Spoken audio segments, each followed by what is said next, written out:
നമ്മളിപ്പോൾ ഇൻ്റർനെറ്റും വാട്സപ്പും അതും ഇതെല്ലാം ഉപയോഗിക്കുന്നുണ്ടെങ്കിലും ഫോണിൻ്റെ പ്രധാന ഉപയോഗം വിളിക്കലില്ല അല്ലേ, കോൾ ചെയ്യാൻ. നമുക്ക് എന്തെങ്കിലും ഉണ്ടായിട്ടില്ല, കോളിന് കോൾ തന്നെ വേണം, വിളിക്കേണ്ടതിന് വിളിക്കുക തന്നെ വേണം. അപ്പോൾ നമ്മളെ കോൺടാക്റ്റിൽ ഒരുപാട് നമ്പർ ഉണ്ടാവും, പ്രധാനപ്പെട്ട നമ്പറൊക്കെ നമ്മൾ സ്ഥിരമായിട്ട് വിളിക്കേണ്ടത്. അങ്ങനത്തെ നമ്പറൊക്കെ നമുക്ക് സ്പീഡ് ഡയലായിട്ട് സെറ്റ് ചെയ്യാം.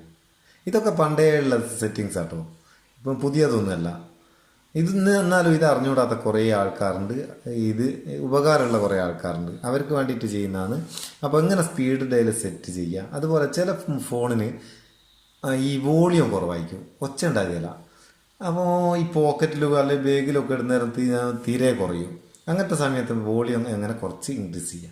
ഈ രണ്ട് സെറ്റിങ്സ് അന്നത്തെ വീഡിയോയിലേക്ക് പോവുക. അതിൻ്റെ മുമ്പായിട്ട് നിങ്ങൾ ആദ്യമായിട്ടാണ് ഈ ചാനലിൽ വരുന്നതെന്നുണ്ടെങ്കിൽ വീഡിയോക്ക് താഴെ സബ്സ്ക്രൈബ് ബട്ടൺ ഉണ്ടാവും, ഒന്ന് ഞെക്കിയിട്ട് സബ്സ്ക്രൈബ് ചെയ്യുക. കൂടെ ഒരു ബെല്ലൈക്കൺ ഉണ്ടാവും, ഒന്ന് ഞെക്കിയേക്ക് ഞാൻ വീഡിയോ അപ്ലോഡ് ചെയ്യുന്നേരം നിങ്ങൾക്ക് മിസ്സാണ്ട് കാണാം അല്ലേ. അപ്പം ഒന്നാമത്തെ നമുക്ക് സ്പീഡ് ഡയൽ സെറ്റ് ചെയ്ത് നോക്കാം. അതിന് നിങ്ങൾ ഡയൽ പാഡ് ഓപ്പൺ ചെയ്തിട്ട് ഏത് നമ്പറിലാണോ സെറ്റ് ചെയ്യേണ്ടത് ആ നമ്പർ, എല്ലാ നമ്പറിലും ഓരോ കോണ്ടാക്റ്റ് നമുക്ക് സെറ്റ് ചെയ്യട്ടോ.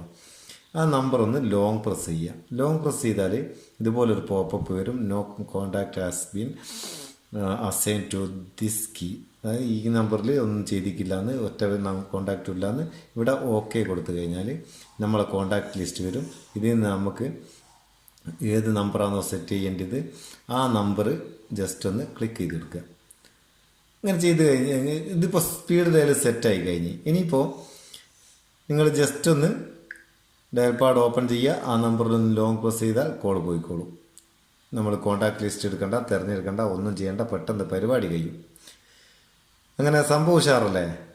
അറിഞ്ഞൂടാത്തൊരിക്കും ഇത് അറിയുന്ന ആൾക്കാർ ഒരുപാടുണ്ട്. ഇത് 90% അറിയുന്ന ആൾക്കാരായിരിക്കും, അറിഞ്ഞൂടാത്ത ആൾക്കാരൊന്ന് കമൻറ്റ് ചെയ്യുക. ഇനിയിപ്പോൾ ഇത് നമുക്ക് വേണ്ടാന്നുണ്ടെങ്കിൽ എന്ത് ചെയ്യുക, ഇതിൻ്റെ താഴെ ഒരു സെറ്റിങ്സ് കാണും. ഇതാ ഇവിടെ ഒരു സെറ്റിങ്സിൻ്റെ ഒരു വെർട്ടിക്കലായിട്ട് ലൈൻ കാണുന്നില്ലേ, ആ ലൈൻ എടുത്തിട്ട് സെറ്റിങ്സ് എടുക്കുക. സെറ്റിങ്സ് എടുത്താൽ ഏറ്റവും താഴെ പോയാൽ സ്പീഡ് ഡയൽ എന്ന് കാണും, അതൊന്ന് ഓപ്പൺ ചെയ്യുക. എന്നിട്ട് നമ്മൾ സെറ്റ് ചെയ്ത നമ്പറൊന്ന് ക്ലിക്ക് ചെയ്ത് കൊടുത്താൽ അവിടെ ക്ലിയർ അസൈൻഡ് നമ്പറിനും ചേഞ്ച് അസൈൻഡ് നമ്പറിനും കാണാം. നമുക്ക് ഇവിടുന്ന് നമ്പർ ചേഞ്ച് ചെയ്യുകയും ചെയ്യാം, കോൺടാക്റ്റ് ചേഞ്ച് ചെയ്യുകയും ചെയ്യാം, അല്ലെങ്കിൽ അത് ഒഴിവാക്കുകയും ചെയ്യാം. സംഭവം ഉഷാറല്ലേ. ഇനി രണ്ടാമത് പറഞ്ഞത് ഇവിടെ തന്നെ ഉള്ളത്, ഈ സെറ്റിങ്സ് ഓപ്പൺ ചെയ്താൽ ഇവിടെ കുറച്ച് താഴെയായിട്ട് പോക്കറ്റ് മൂഡ് എന്ന് പറഞ്ഞിട്ട് ഒരു സാധനം കാണുന്നുണ്ടോ. ഇത് ഡിഫാൾട്ടായിട്ട് ഇങ്ങനെ ഉണ്ടാകുക, ഓൺ എനേബിൾ ആയിക്കില്ല.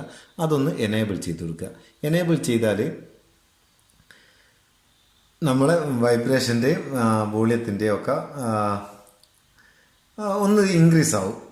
എങ്ങനെ, നമ്മൾ പോക്കറ്റിലിടുന്ന സമയത്ത് അല്ലെങ്കിൽ ബാഗിലൊക്കെ ഇടുന്ന സമയത്ത് കോള് വരുന്നേരം കുറച്ച് സൗണ്ട് കൂടും. അതും ഉപകാരമുള്ള ഒരു സംഗതി തന്നെയാണ്. ഇത് രണ്ടും നിങ്ങൾക്ക് ഇഷ്ടപ്പെട്ടിട്ടുണ്ടെങ്കിൽ ഒന്ന് ലൈക്ക് ചെയ്ത് ചെയ്യുക, ഒരു കമൻറ്റും കൊടുത്തേക്ക് ഇത് അറിയാനൊന്നുണ്ടെങ്കിൽ. അപ്പോൾ സംഭവം ഉഷാറല്ലേ. നമുക്ക് അടുത്ത വീഡിയോയിൽ നല്ല സെഗ്മെൻറ്റ് കാണാം. നിങ്ങളെ സ്വന്തം Muthoos Meppayur. Thank you so much.